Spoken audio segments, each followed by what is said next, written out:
Ghafiriz dzambi, yang mengampuni dosa, ai bila taubatin, dengan tidak pakai tobat. Nah, para muhibbin rahimakumullah, ada berbagai macam sebab yang menyebabkan dosa kita ini dihapus oleh Allah, walaupun kita kada minta ampun, walaupun kita kada tobat. Tapi siapa-siapa yang berkata, ujar Rasulullah, dalam sehari 100 kali, digugurkan dosa-dosanya, sekalipun dosa-dosanya itu sebanyak buih yang ada di lautan di dalam dunia ini. Yaitu surah yang bernama Ghafir. Surat Ghafir diturunkan kepada Rasulullah SAW di Mekah, dan ayat-ayat surat Ghafir ini berjumlah 85 ayat. Bismillahirrahmanirrahim. Hamim.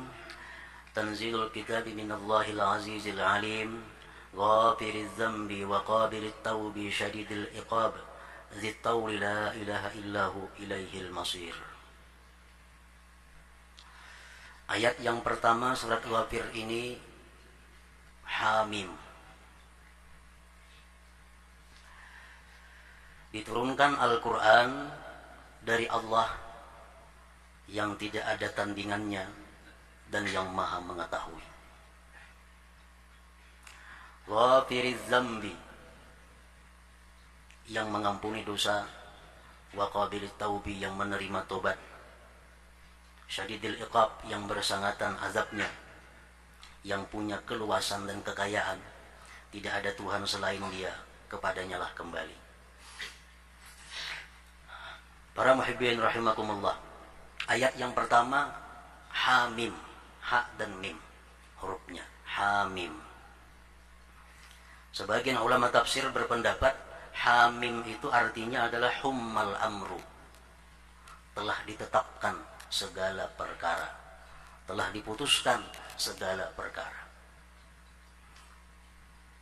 baik yang akan terjadi ataupun yang terjadi sekarang, yang terjadi dahulunya, semuanya tidak lepas daripada yang ditetapkan Allah pada masa dahulu kala. Hummal amru. Sab'u suwarin fil Qur'anil Karim tubda'u bihamim. Ada 7 surah di dalam Al-Quran yang mulia yang dimulai dengan Hamim ini. 7 surah yang permulaannya Hamim. Yang pertama surah Ghafir yang kita baca ini, dan akhirnya surah Al-Ahqaf. Rasulullah sallallahu alaihi wasallam bersabda, Al-hawamim sab'un wa abwabu jahannam sab'un taji'u kullun minha taqifu ala babi hadhihi al-abwab taqulu Allahumma la tudkhil min hadzal bab man kana yu'minu bi wa yaqra'uni. Akhrajahu al-Baihaqi. Rasulullah bersabda bahwa Hamim itu ada 7, termasuk surat Ad-Dukhan. Hamim. Hamim dalam Al-Quran ada 7 kali. Dan pintu-pintu neraka jahanam sebanyak 7 buah. Pintu neraka jahanam ada 7 pintu. Datanglah tiap-tiap satu daripada Hamim tadi berhenti di atas pintu dari pintu-pintu neraka itu. Satu Hamim jadi satu pintu penjaga neraka. Satu Hamim, satu pintu menjaga. Hamim tadi berkata, ya Allah, jangan kamu masukkan dari ini pintu orang yang adalah dia beriman denganku dan membacaku di dalam dunia. Jadi artinya surat-surat Al-Quran yang dimulai dengan Hamim itu bermanfaat, berfaedah untuk mengandang kita jangan sampai masuk ke dalam api neraka. Karena tiap-tiap Hamim itu nanti akan berjaga di pintu neraka jahanam itu. Rasulullah sallallahu alaihi wasallam bersabda lagi, man qara'a Hamim ila ilaihil masir wa ayatal kursi hina yusbihu hubidha bihima hatta yumsi wa man qara'ahuma hina yumsi hubidha bihima hatta yusbih. Akhrajahu Tirmidzi. Rasulullah bersabda, siapa yang membaca Hamim sampai ayat yang ketiga tadi, ilaihil masir, ditambahnya dibaca ayat kursi di waktu pagi, maka dia terpelihara dari bala sampai petangnya. Dan siapa yang membaca Hamim tadi sampai kepada Al-Masir, ditambah ayat kursi pada waktu petang, dia akan dipelihara daripada bala bencana sampai di waktu pagi. Sabda Rasulullah Sallallahu Alaihi Wasallam. Ini sebagian kecil daripada fadilat atau keutamaan-keutamaan yang diberikan Allah kepada surat yang ada Hamim itu.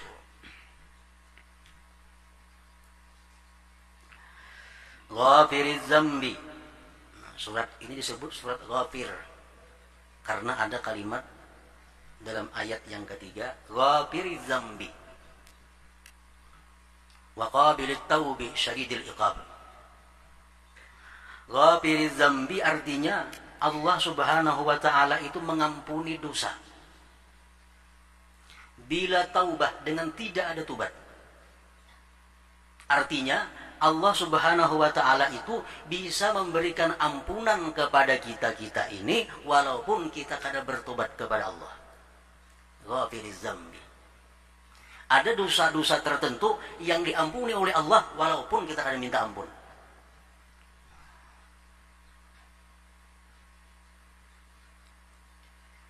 Ghafiriz Zambi, yang mengampuni dosa, ai bila taubatin, dengan tidak pakai tobat.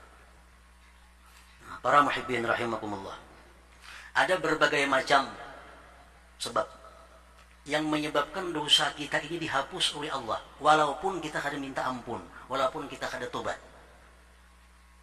Tapi menurut para ulama mengatakan yang dimaksud dengan dosa-dosa itu adalah dosa-dosa yang sifatnya saghair atau dosa-dosa kecil, atau dosa-dosa yang hanya hubungannya kepada Allah Subhanahu wa taala. Rasulullah SAW bersabda, man qala subhanallah wa bihamdih fil yaumi mi'ata marrah huttat khatayahu wa in kanat mithla zabadil bahar. Siapa-siapa yang berkata, ujar Rasulullah, subhanallah wa bihamdih dalam sehari 100 kali, digugurkan dosa-dosanya sekalipun dosa-dosanya itu sebanyak buih yang ada di lautan di dalam dunia ini. Nah, kita ada minta ampun kepada Allah, kita ada tobat, cuma kita mengatakan subhanallah wa bihamdi, subhanallah wa bihamdi, subhanallah wa bihamdi 100 kali sehari. Berkat perkataan itu Allah ampuni dosa kita walaupun dosa kita sebanyak buih yang ada di lautan. Nah, ini Ghafiriz Zambi, Allah yang Maha Pengampun dosa. Jadi Allah mengampuni dosa kita berkat kita bertasbih kepada Allah Subhanahu wa taala, mensucikan Allah Subhanahu wa taala.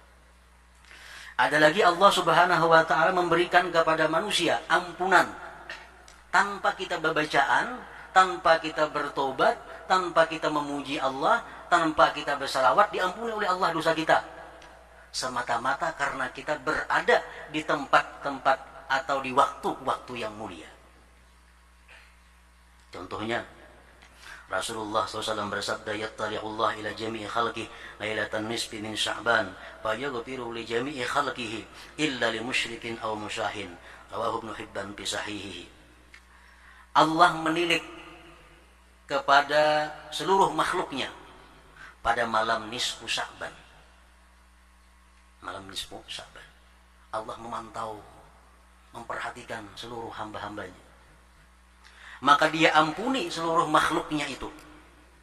Walaupun guring, walaupun sedang bekerja, walaupun sedang santai, kalau tidak berbacaan apa-apa, kalau tidak berzikir apa-apa, tapi karena dia ada pada malam nisfu Sya'ban itu, Allah ampuni dosanya. Kecuali bagi orang yang menyekutukan Allah dan orang yang saling berbantah-bantahan, itu yang akan diampuni oleh Allah. Ini termasuk dalam kandungan Ghafiriz Zambi, Allah yang Maha Pengampun dosa. Jadi beruntung orang-orang yang sempat menemui malam nisfu Sya'ban itu.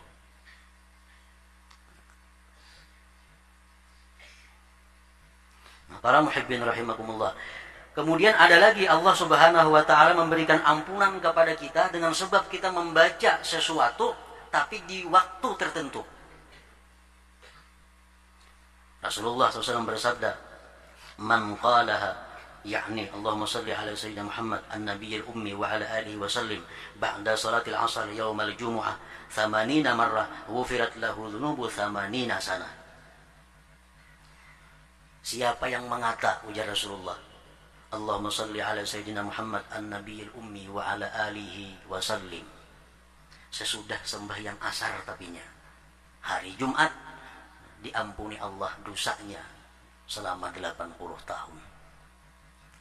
Padahal kita kada minta ampun kepada Allah, kita kada tobat kepada Allah. Cuma karena kita membaca salawat kepada Nabi sesudah asar pada hari Jumat, Allah berikan ampunan yang banyak kepada kita.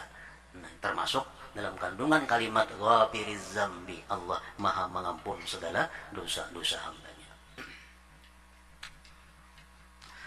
Para muhibbin rahimakumullah. Kemudian sambungan ayatnya lagi, ghafiriz zambi wa qabilit taubi wa qabilit taubi, dan Allah menerima tobat. Nah, artinya ada dosa-dosa manusia yang kada bisa diampuni Allah melainkan dengan tobat. Dan Allah menerima tobat itu. Nah, ini dosa-dosa besar, dosa-dosa yang ada sangkut pautnya kepada makhluk yang lainnya, itu kada terampuni dengan ghafiriz zambi tadi, tapi mesti dengan tobat kepada Allah Subhanahu wa taala. Seperti dosa-dosa yang disebutkan pada minggu yang dahulu tentang kelakuan orang yang zalim. Nah, itu kada bisa diampuni Allah dengan hanya malam nisfu Sya'ban, dengan hanya membaca salawat. Ini mesti tobat kepada Allah Subhanahu wa taala. Kita menggibah seseorang contohnya, walaupun kita bersalawat, walaupun kita istighfar, kada diampuni Allah. Kenapa? Karena ada kurang lagi syaratnya. Nah, kita mengambil ampun orang, mengambil sandal orang, boleh ke rumah pakai salawat 1000 kali, hilang nggak dosanya? Kada hilang dosanya. Kenapa? Sandalnya masih ada di rumah kita.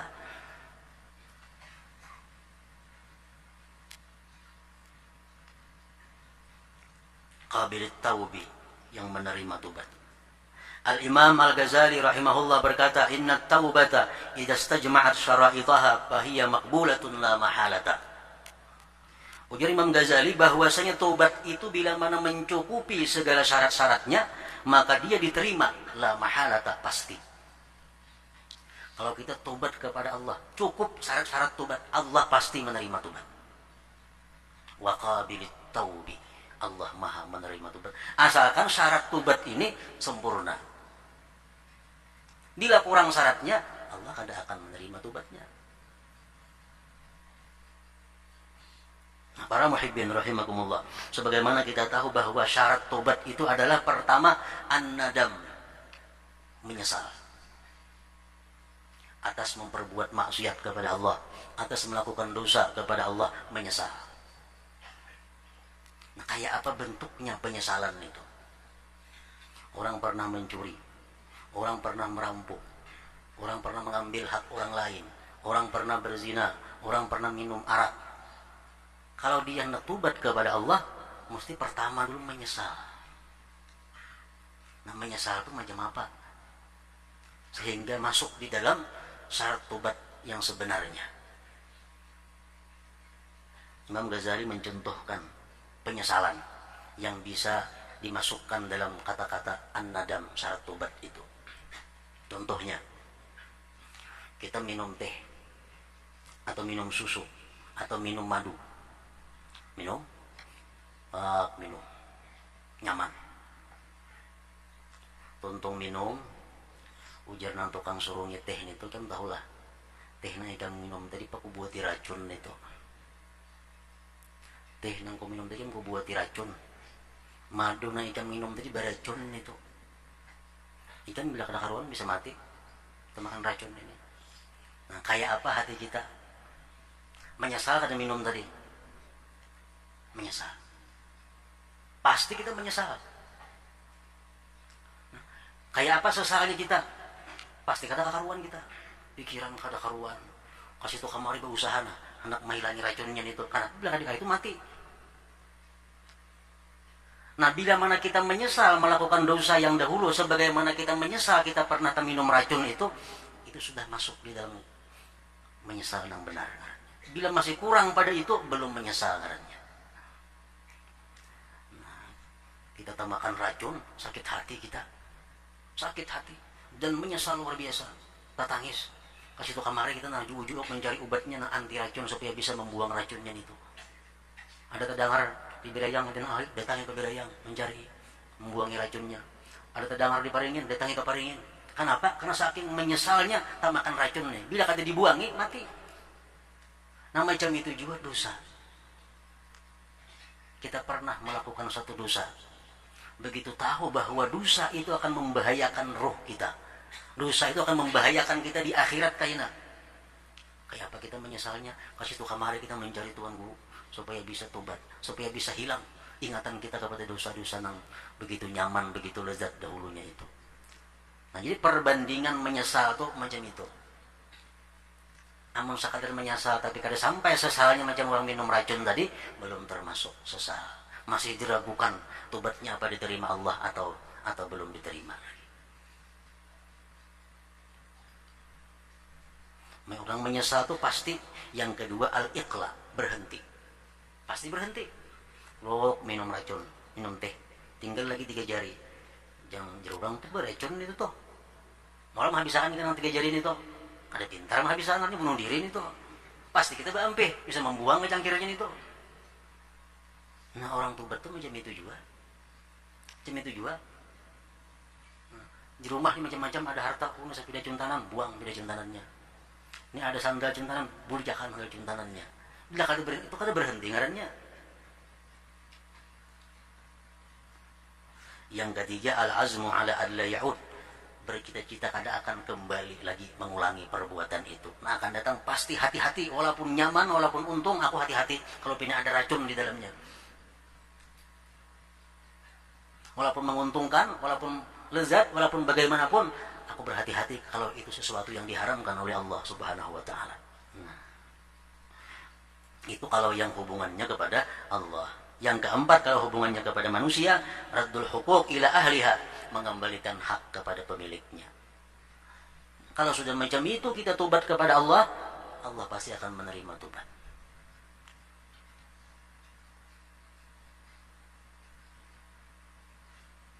Nah, bila kita kadang melaksanakan syarat-syarat tobat itu, Allah tentu akan pasti menerima tobat yang kita lakukan itu. Jadi kita mesti menyesal, mesti berhenti, mesti kadang ulang lagi bercita-cita dan mengembalikan milik orang lain kepada pemiliknya.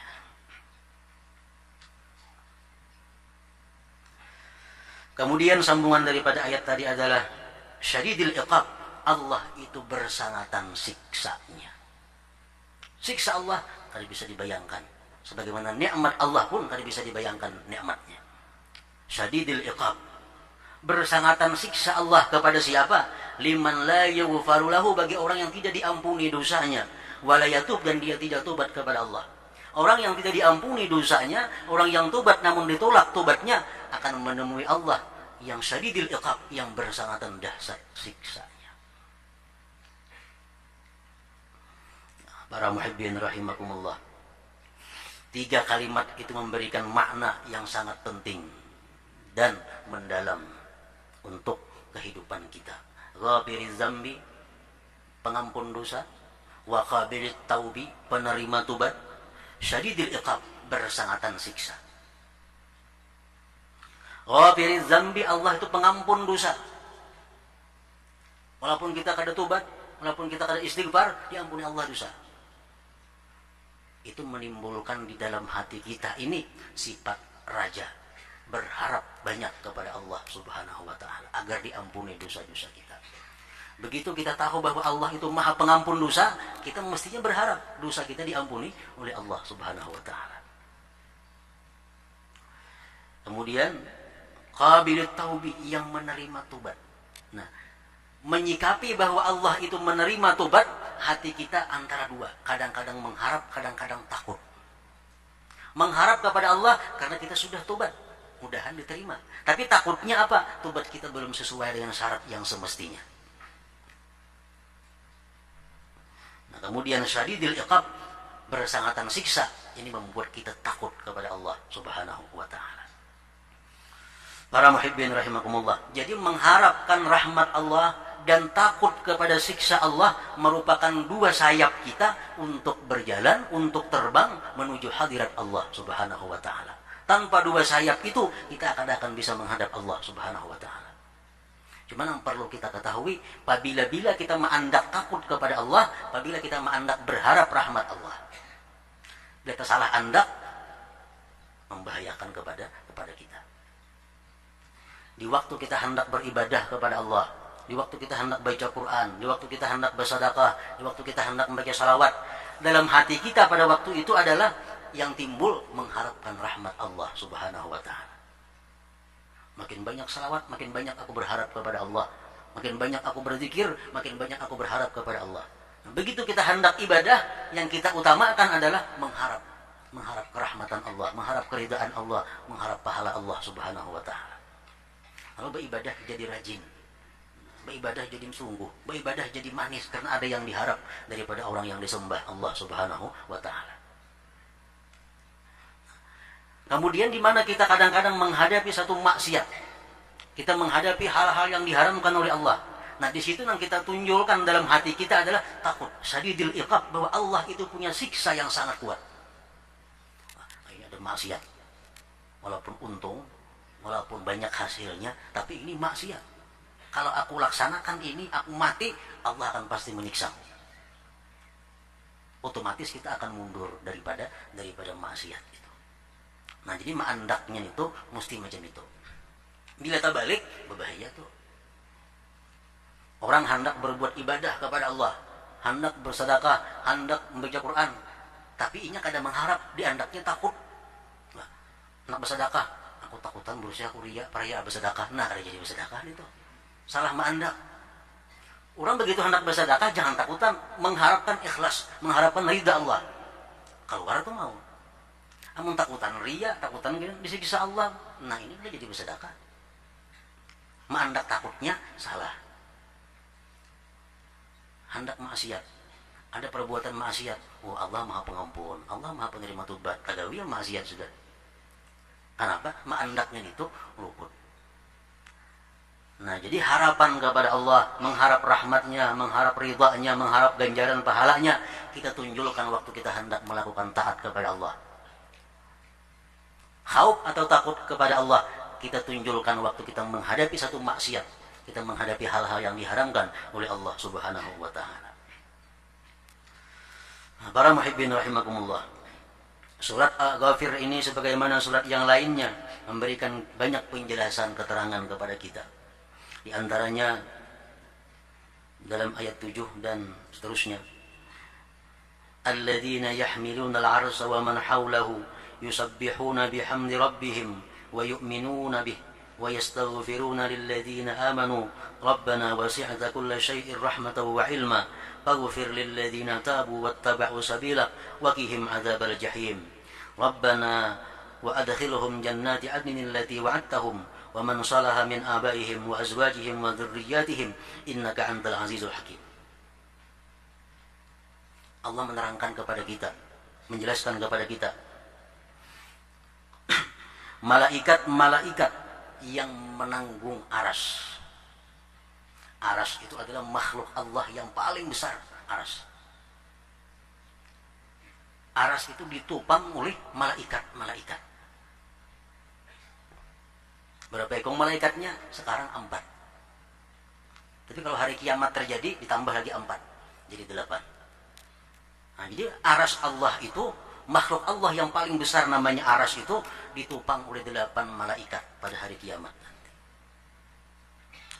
Malaikat pembawa aras ini dan malaikat yang di sekitarnya namanya malaikat Al-Karubin.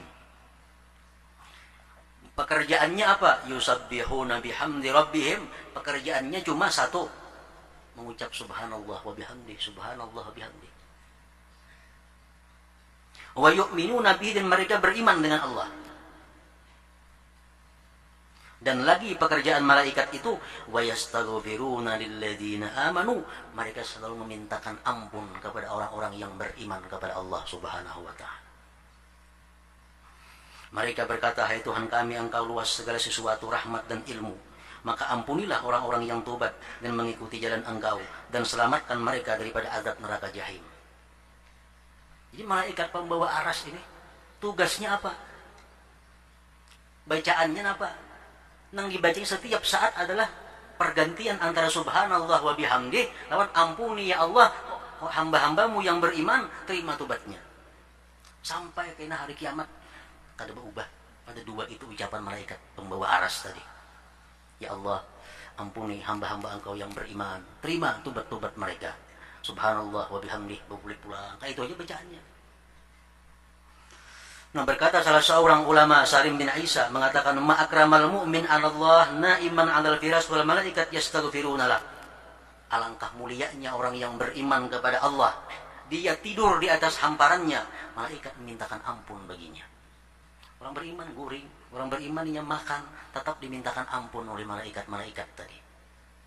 Asalkan iman itu ada di dalam hati kita. Jangan sampai iman itu hilang. Iman bisa hilang dengan sebab kita kebanyakan maksiat. Waktu seseorang berzina, imannya hilang. Orang mencuri, imannya hilang. Lepas daripada doa malaikat tadi.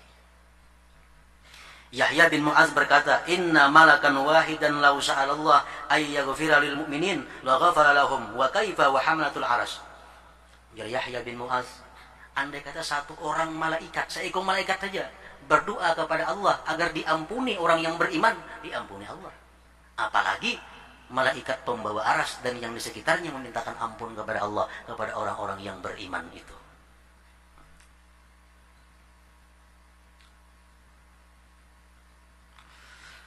Dan lagi doanya malaikat tadi di samping mintakan ampun kita kepada Allah, memintakan agar tobat kita diterima Allah, meminta kepada Allah agar terhindar daripada neraka jahim, dan lagi doa mereka, hai Tuhan kami, masukkanlah orang-orang yang beriman itu ke surga Adan yang kau janjikan mereka itu.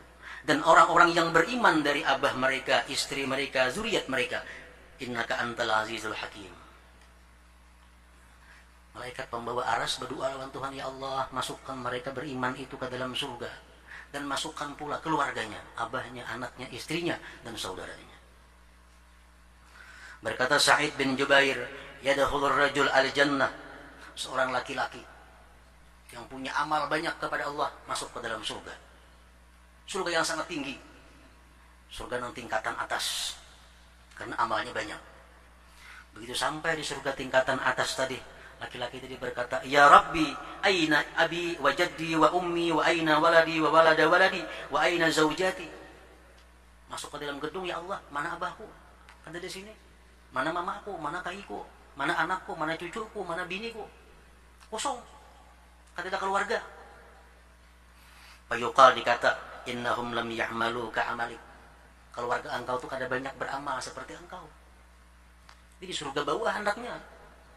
Di surga dasar hendaknya. Ikan banyak beramal, tinggi derajat.